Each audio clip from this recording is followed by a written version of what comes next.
Well, hello there, everyone, and welcome to the recording of Search Marketing Scoop, episode number 18.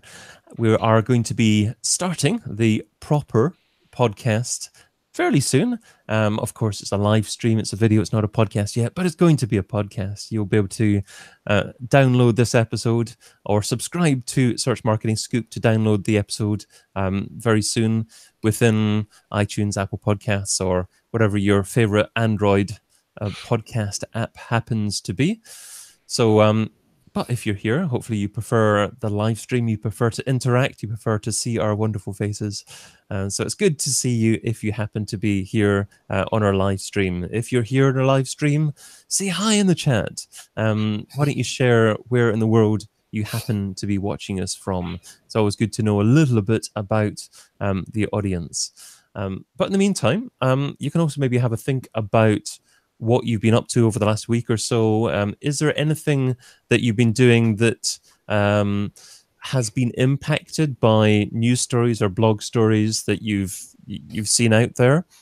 I had a quick look at the Semrush sensor tool, and it actually says that there's been a very low range in terms of the level of changes on the SERP at the moment. So there doesn't seem to be that much happening just now.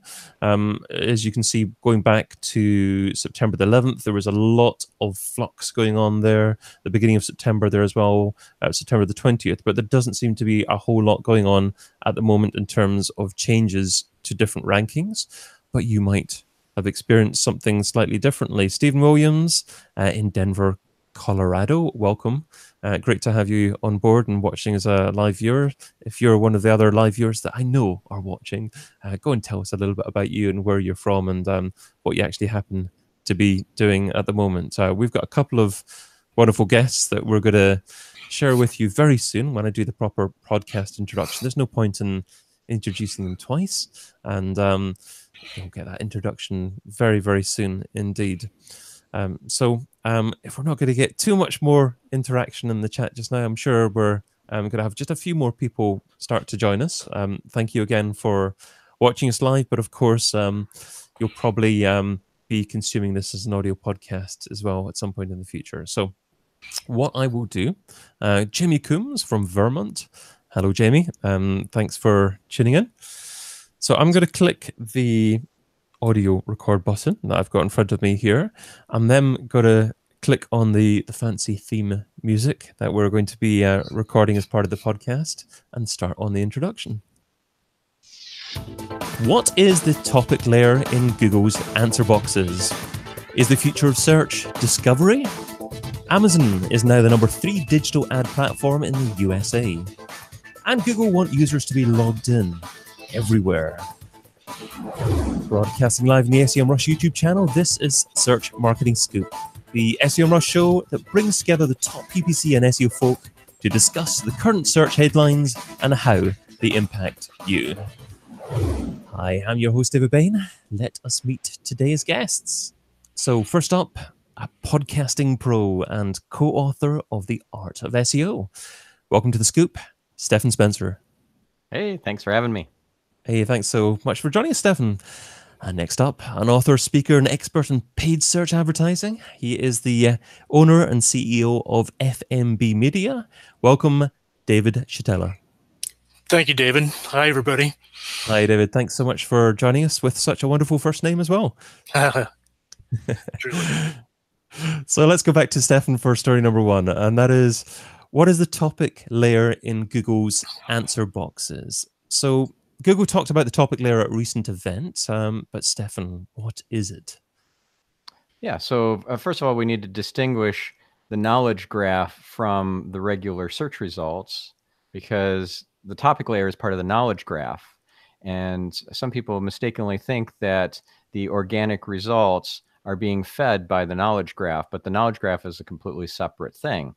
And the topic layer is part of the knowledge graph. It's a layer that allows Google to associate different topics with a search keyword that you put in. And so when you are getting, instead of just the 10 blue links of organic search results, you're getting preempted with an answer box, which is oftentimes a featured snippet with the essentially an expanded search listing, right? So that is not coming from the knowledge graph, whereas the topic layer is coming from the knowledge graph, and all the associations between topics and subtopics is in that knowledge graph. So Google can feed back to you if you search for a breed of dog as your search query, you can get back different subtopics that you might want to explore and dig deeper into. So that's I think a nice innovation. I've always been thinking in terms of topics for years anyways. I know there's a bunch of tools out there that think about topics and not just individual keywords, Semrush included. Search Metrics is another one. They've got a whole topic explorer. So if we're thinking in terms of topics or entities anyways as SEOs, then we need to think about how these topics are going to be surfaced in this new way, and how we need to be there when this new format is exposing us or our competitors. So how do SEOs optimize to try to surface their content for these subtopics as a result of Google taking this information from the knowledge graph? Yeah. Well, first off, we need to identify what the subtopics would be, so that we make sure that we are addressing those subtopics. If we are very surface level in our addressing of a topic, let's say that we're writing an article about lawnmowers, and we are not talking about lawn care or grass or weed whackers or any other related terms, that's a very surface level article, very narrow and superficial. So if we need more organic search traffic, and we want to provide a better answer to the searcher's query, we need to identify those subtopics, those related topics or entities. Some SEOs refer to these as LSI keywords, and incorporate them into the article. Now, if you're using a tool like, let's say it's Search Metrics Topic Explorer as an example. Of course, Semrush is one of my favorite tools as well. And you're getting a list of related topics to address. So you're seeing where the gaps are. Well, then you're going to want to also incorporate into your planning process, what are the subtopics that are being surfaced by Google when people are doing searches in those answer boxes, and make sure you're addressing those topics as well. Just like you're going to Google and you're seeing what's showing up in the people also ask box, and maybe using answerthepublic.com to get some ideas for questions to address and to answer in your article. So SEOs just need to focus on ensuring that they're covering the correct topics, the appropriate topics that people are likely to be looking for in relation to the search that they may be conducting. So it's not about trying to get within different sources for the knowledge panel. It's just simply talking about the kind of things that are associated with those types of topics. Yeah, so I think so, but that's my opinion. If you're looking to get certain bits of data into the knowledge graph, then you're gonna go to sources like Wikidata, which are key places that Google goes to get data for the knowledge graph. But this is more about providing a comprehensive overview, addressing the subtopics, because if you don't have that, you don't have much in the way to offer somebody who's diving into one of these subtopics after a more generic search query. Okay, great. I'm sorry, you cut off slightly there. You said an overview of, can you remember what the phrase was you used after that? An overview of the topic of the whatever your keyword is that you're addressing, right? Okay. So I think that's what I said. Sorry, I should have tried to remember more of the phrase beforehand as well, but it's a rather generic word to try and lead you in there. Just one other follow-up question in relation to this. Google seem to be publishing more content within their answer boxes now because of these subtopics. Should SEOs be concerned about people not visiting their websites now because so much more content is being published on Google, or is it still just as valuable to get people to consume your content directly on the SERP? Yeah, this has been a concern for forever, since even before featured snippets. So you just have to get with the program. You know, Google's calling the shots, and you know, you may not like it, but you got to play their game, because they're not a charity. They're in this to make money, and they get the searcher through the editorial results, but they make all their money off the ads. And if they alienate the advertisers too much by stealing all their content without giving them any benefit, then advertisers will vote with their wallets. Yeah, good answer. I mean, obviously, whether you like it or not, it's happening, and you have to optimize for what's there rather than what you wish was going to happen. Yeah, yeah. And one thing you can do is bait the searcher with enough information that it's a valuable answer, but it's not the full answer. So let's say it's a featured snippet that you've got, and 5 steps of 7 are displayed in the featured snippet. Well, somebody's going to want to get the 6th and the 7th step, and so they're going to click through to get to your listing. Not that dissimilar from clickbait content headlines. You're going to bait them with something really enticing, but you've got to deliver at the other end. It can't be you can't go out with a whimper like number 6 will blow your mind, and then it's just not. No, that's a great point. You have to optimize for and create content for the way the medium works, and not, I guess, get drawn by what historically used to work and try and stick with a similar kind of strategy. Exactly. So let's go over to David for story number 2, and that is Google want users to be logged in Chrome too.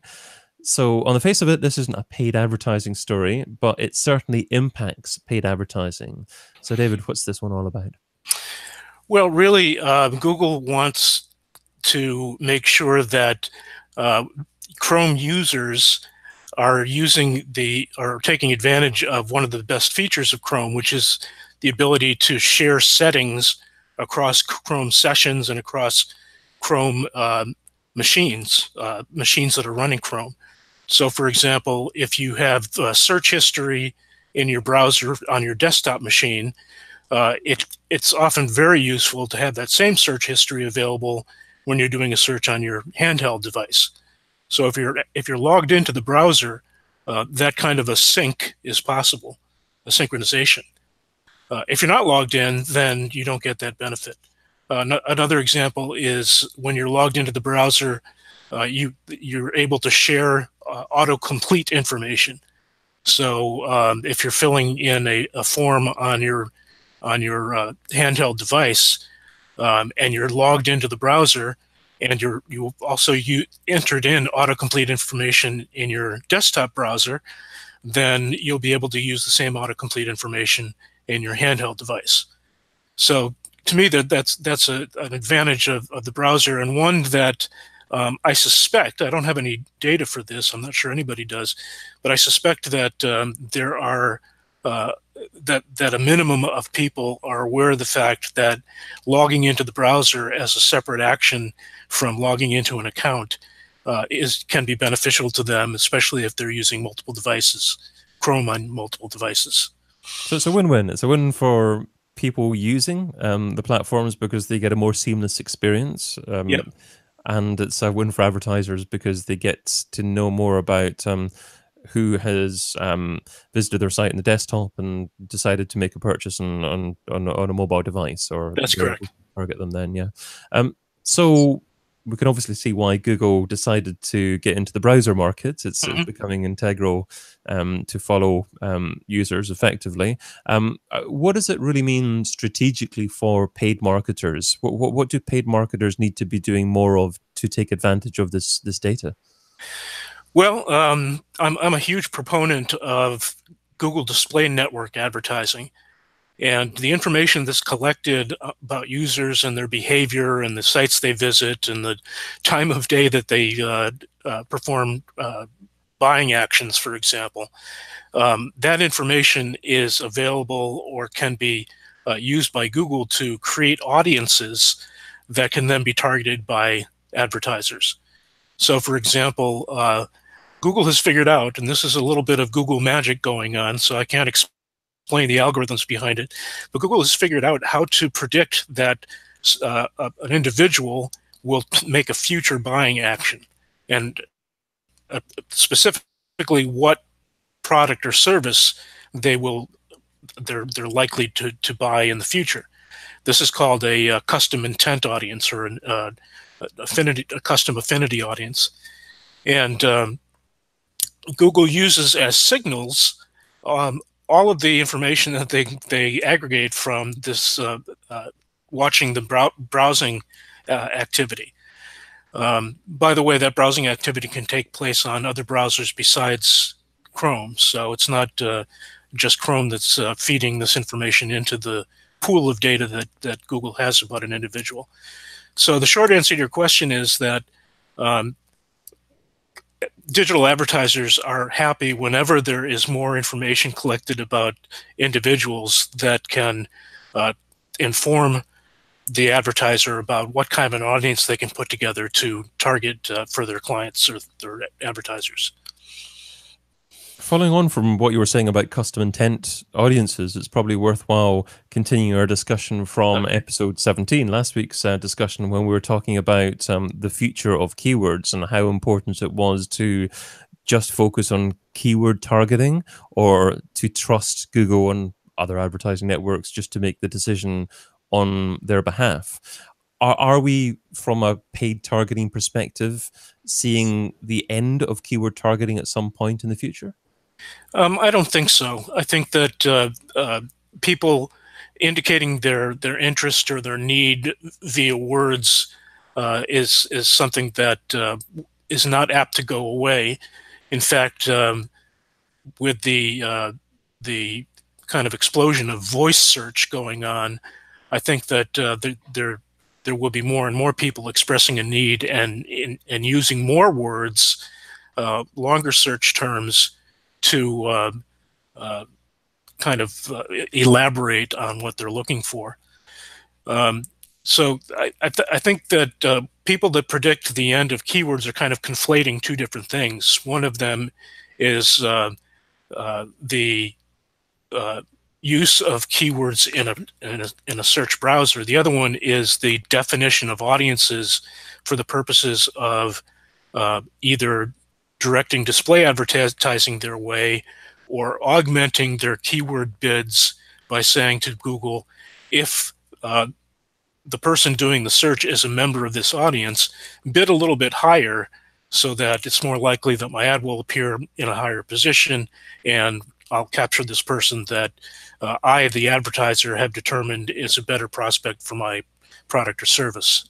So is it best practice to always augment an audience that have been selected based upon keywords with a specific audience based upon what Google thinks are associated with your initial selection, or is it fine initially just to focus on keywords?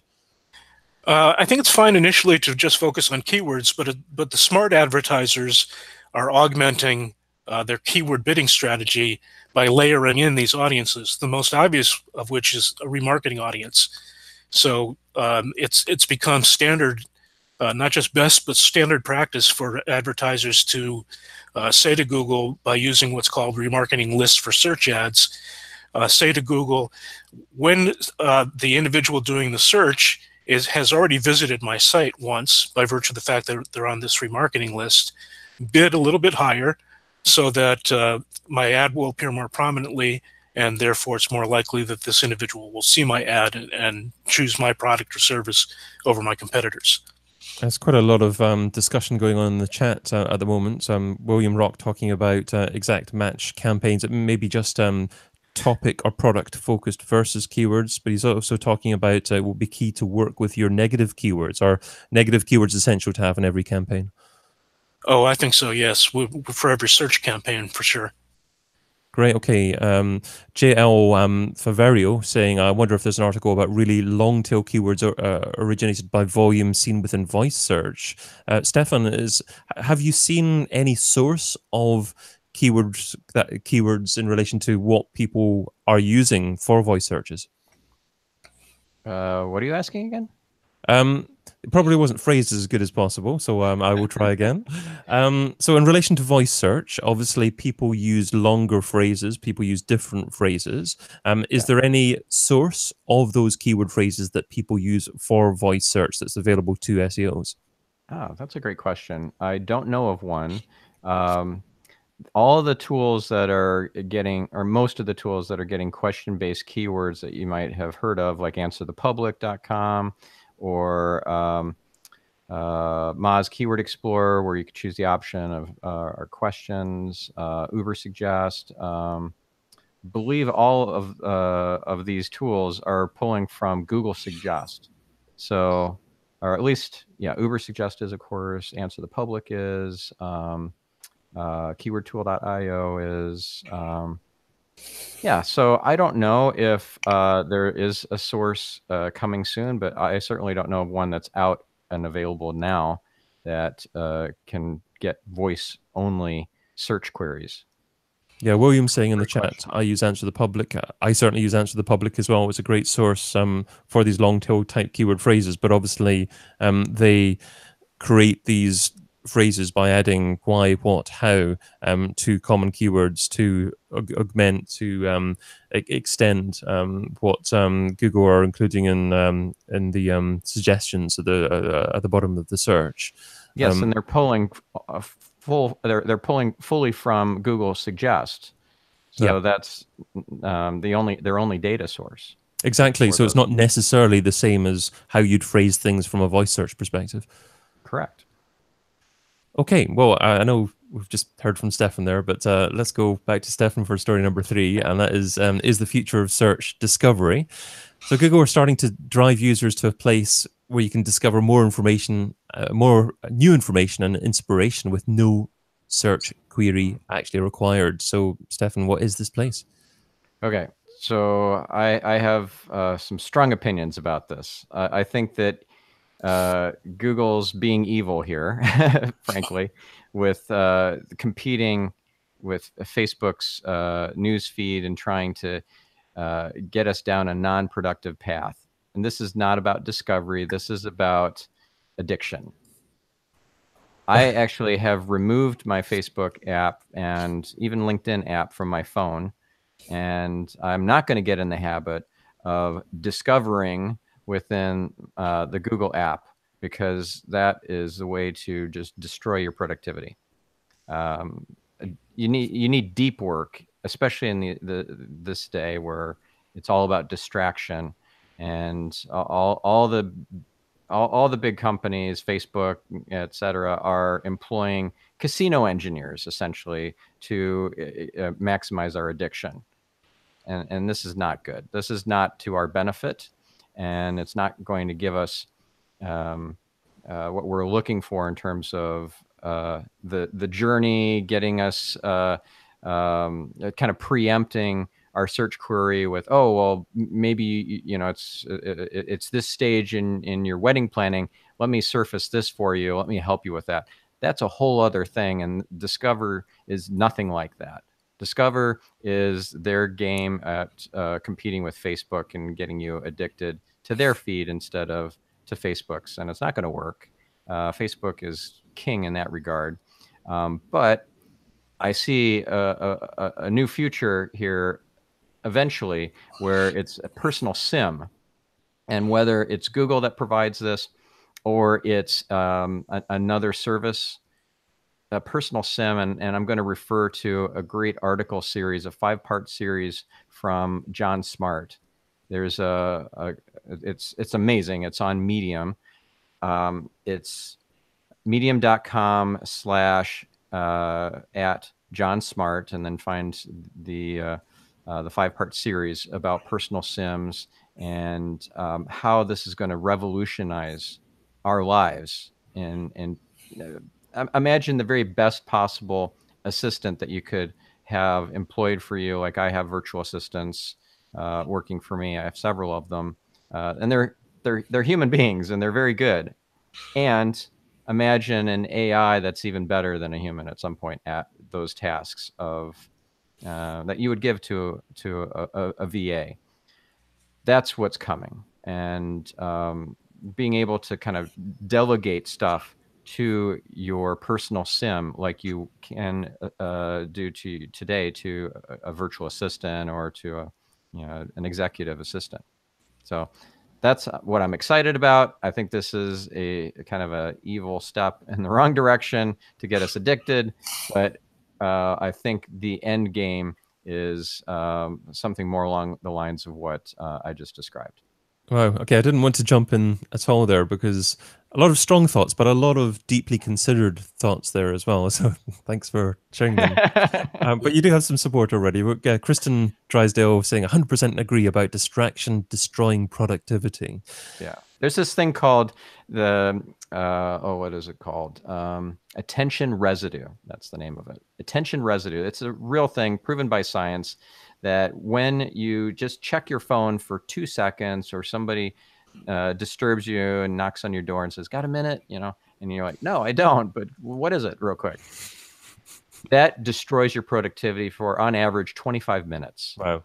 Your brain is partially occupied by that thing that you just checked, that text message, the email that you just checked for a second. 25 minutes destroyed your flow state. That's awful. Yeah, I go into Facebook for business, and I often go on there, and within 30 seconds, I've forgotten why I've gone on there, and I have to remind myself. Yeah.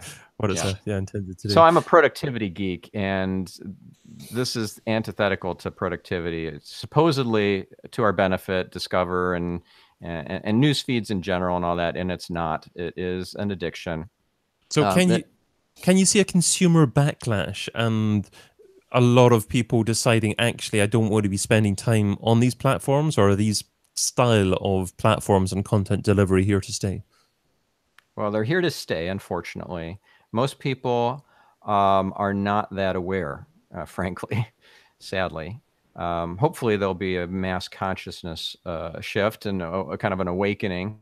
But in the meantime, we're all binging on Netflix. We're all scrolling through our news feeds while we're standing in line at the checkout. It's it gets us into a very different brainwave than if we're in deep work. When we're in alpha, we're in flow. There's some great books about flow, like book Flow and Rise of Superman. But yeah, if you want a good starting point, there's a book by Cal Newport called Deep Work. It's very well worth your time. I've actually had him on my Optimized Geek podcast. It's a great episode to get an introduction to how to get into deep work, and of course get those devices and all the distractions, all the notifications out of your view, so that you can focus and get into flow and stay there. Some great productivity tips there, but do you have any tips for SEOs who want their content to be surfaced in these types of Discover networks, or is your distaste for them so strong that you can't even think about that? Well, I mean, if you think about what works in Facebook's feed as far as getting the engagement metrics, the shares and the likes and all that,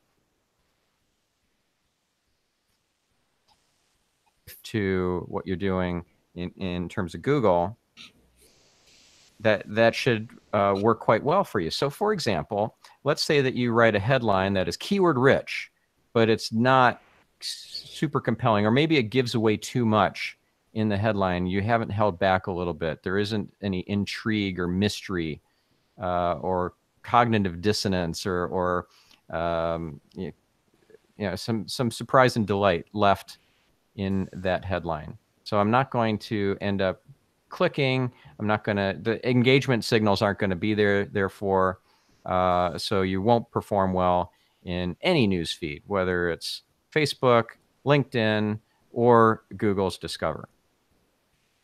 So hold back a little bit and surprise and delight people and give them something that will make them do a double take and then want to get the rest of the story.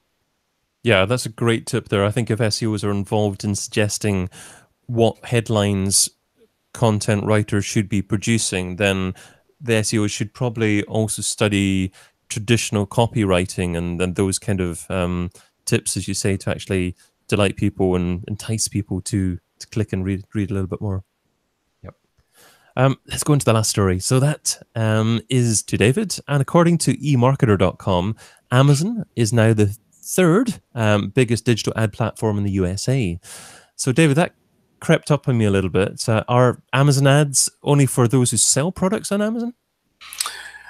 They can be used by companies that do not sell products exclusively on Amazon. Okay.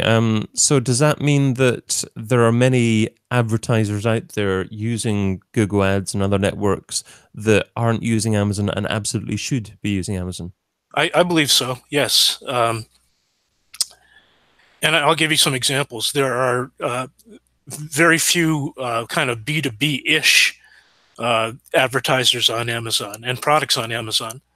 When I say B2B-ish, I mean e-retailers that sell to a mass market, that sell products to a mass market, that advertise exclusively through Google and traditional media. They should be on Amazon. Their competitors are starting to be there, and I think that represents a huge growth segment for Amazon. So how efficient is the Amazon Ads platform? Is it a fairly low cost per click? If it is cost per click generally that they're offering, is it generally more cost effective to be advertising there than other places? I don't believe so. And let's separate CPC, or cost per click advertising, into two different forks. One of them is search advertising. Another one is display advertising. To some extent, Amazon is more akin to search advertising, shopping search advertising on Google and Bing ads, for example. And the costs per clicks on Bing ads at the moment for shopping campaigns are lower than they are for Google. I believe, I don't have any data for this, but I believe that the CPCs on Amazon are about equivalent to Bing ads at the moment. Right. Okay. So certainly something to be considering. I mean, I didn't even think about it as something that most businesses, unless you were selling products on Amazon, you should be considering. But you certainly opened my eyes up to the fact that actually you can drive traffic from there to other places, and it's just a big opportunity to reach people who are perhaps searching for exactly what you're looking for. I mean, how targeted is advertising on Amazon, and how do you go about targeting people on there? It's very similar to Google and Bing ads in that you supply keywords, and the keywords can be short tail, long tail, competitive, non-competitive, same as you would set it up for Google and Bing ads. Great. Okay. Well, I'm sure that's something that at least a few listeners that who are paid search advertisers are going to try after hearing this, because I'm sure a lot of people haven't tried it and perhaps should have tried it. So thanks so much for sharing that information there. But I reckon that just about takes us to the end of the 18th episode here. Just time for an actionable tip from each of our guests. So related to, or not necessarily related to, what we've been discussing so far. Let's go back to Stephan first. So Stephan, what is your actionable tip? All right. So this is related to featured snippets versus what we were talking about earlier in terms of the topics, getting the subtopics getting exposed through the answer box. Now I'm talking about featured snippets, which is not powered by Google. I mean, by the Google's knowledge graph, but instead it's based on the organic results and the index. So my bit of advice for our listeners is to identify the competitors who are the most sophisticated at SEO and use a tool like Semrush to pull the featured snippets that they already have achieved and target those featured snippets. So the competitors' featured snippets, target those with your own SEO initiative to try and steal those featured snippets away. So you're looking especially for weak featured snippets where it's an incomplete or inaccurate answer to the searcher's query, or it is in the incorrect format, a suboptimal format. Like, for example, if it's a how-to sort of query and it's not in a numbered list type of featured snippet, it's instead in a paragraph. So identify some of those weaker ones first, where you're already ranking on page 1 for the keyword.